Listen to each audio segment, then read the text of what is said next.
Hello. Oh, Hello. hi. Shubham, am I pronouncing that correctly? Yeah, Oh, yeah. My name nice. is Shubham. Nice to meet you, Shubham. I'm Pete. Yes. And is there anything in particular you would like me to help you with today? Yeah. Either you can take a session or you can have a conversation as well. Sorry, what was that last part? Sorry. Either you can take a lesson or conversation as well. Oh, okay. So you're fine either way. Okay. Yeah. Well, we only have 15 minutes, so how about some conversation?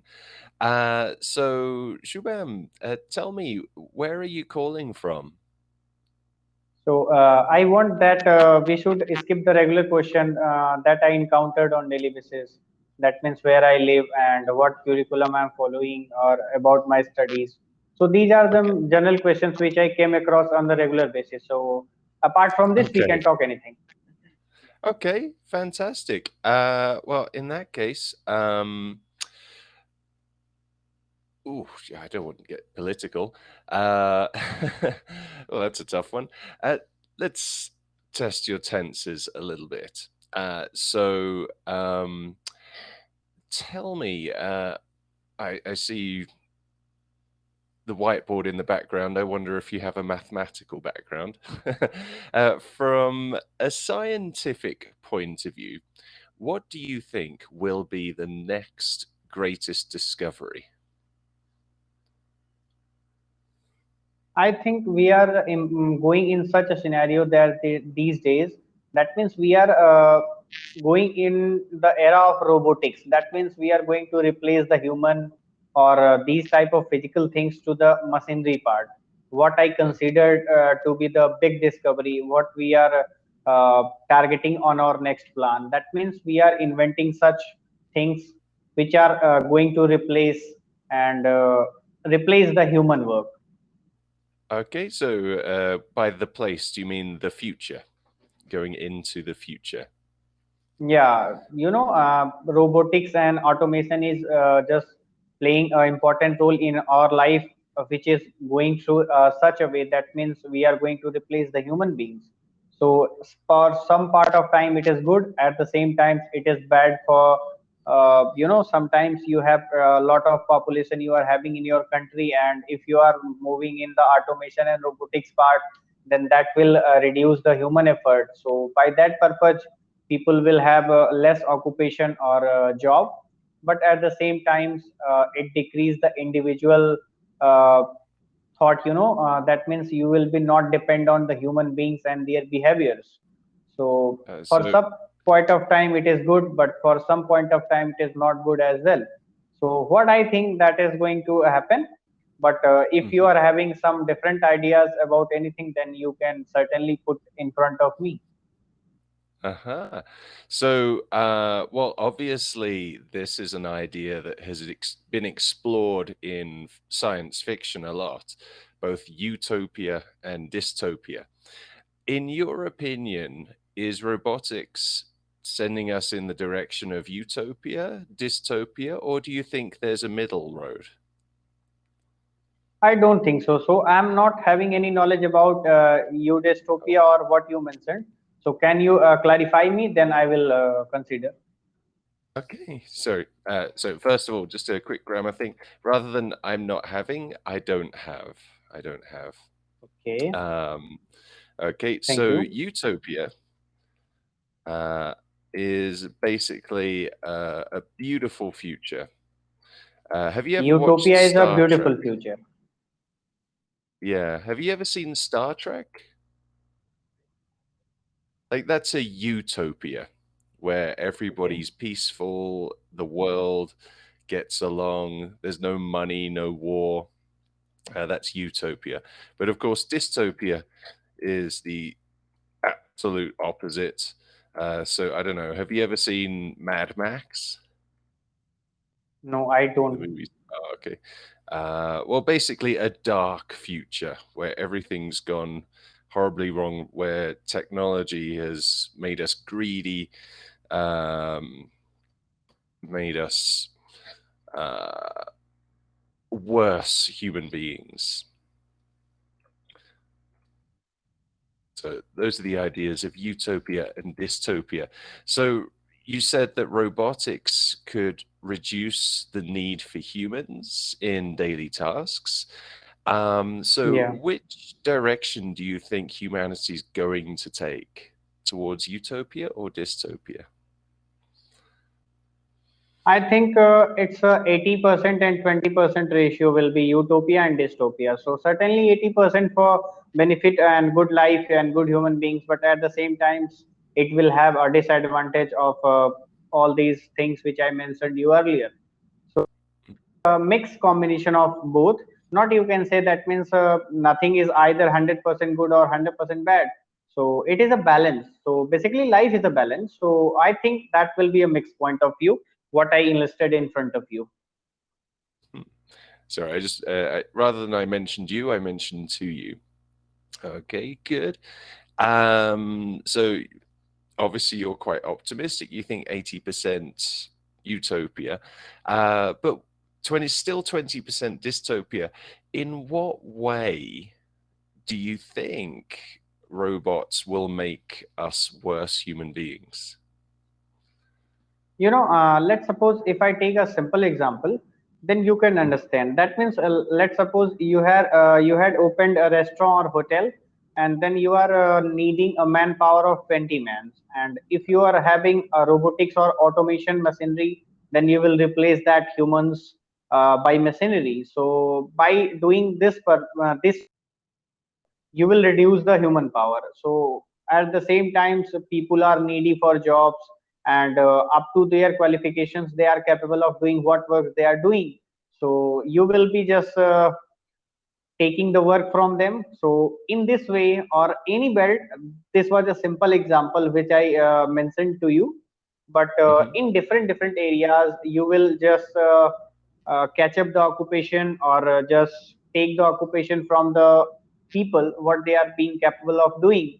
So these are the some adverse effect I consider, and many more could be, but what I am not just generally at the current time I am able to recall, but certainly a little bit adverse effect I mentioned to you, what I think. mhm.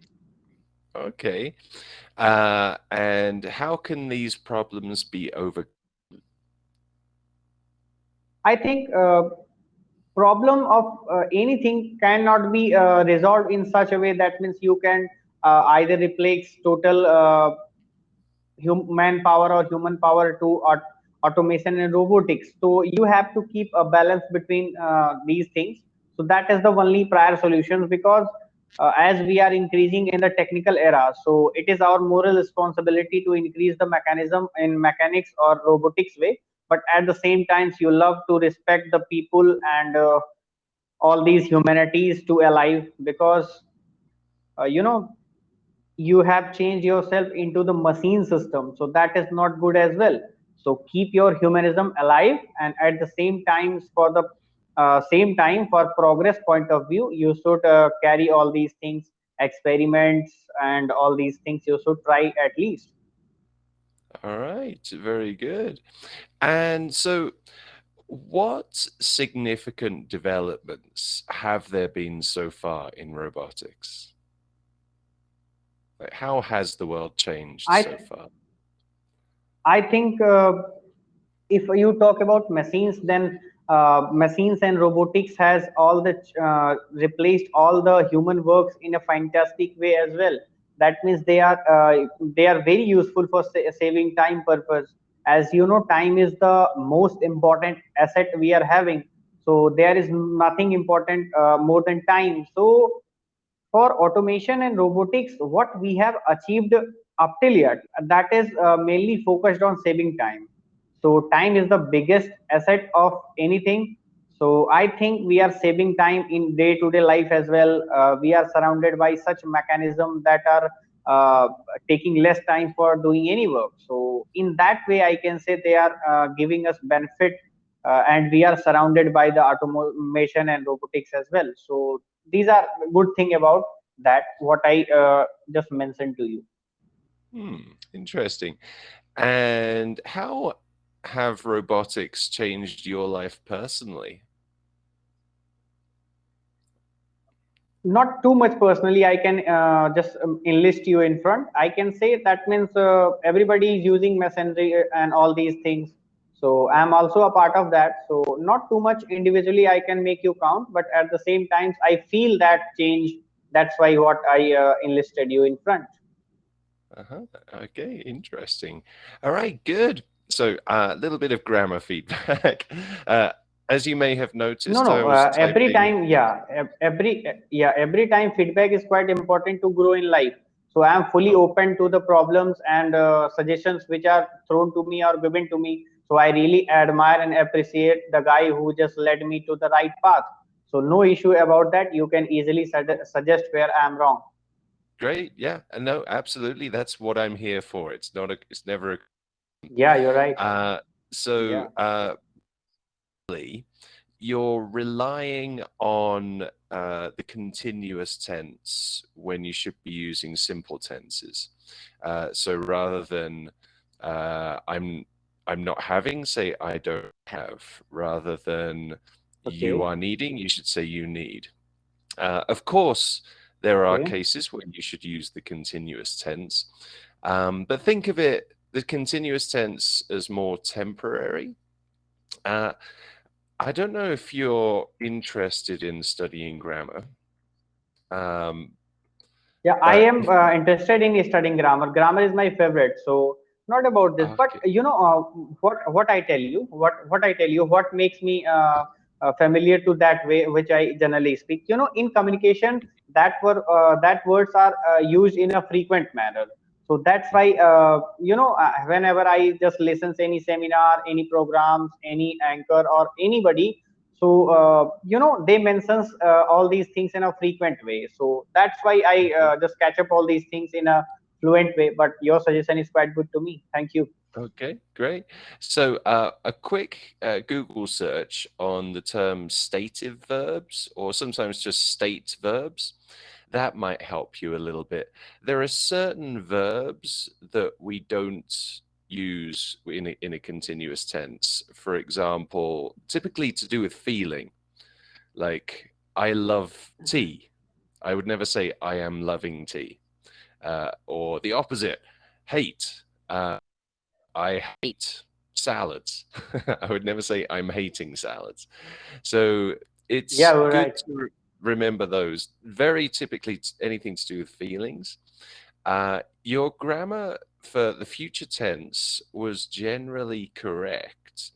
Um, but when you're dealing with predictions, very often we use go.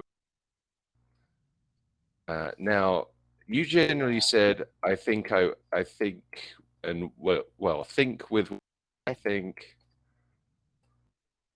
Bill. That's also absolutely correct. But there are different forms of expressing the future. So I was listening to see if you were going to use going to, but it's fine. I think it will is absolutely fine too. What else do we have here? Your vocabulary is excellent, like virtually beyond reproach. Thank you. We don't say human power though. I know it sounds sexist, but we still say manpower.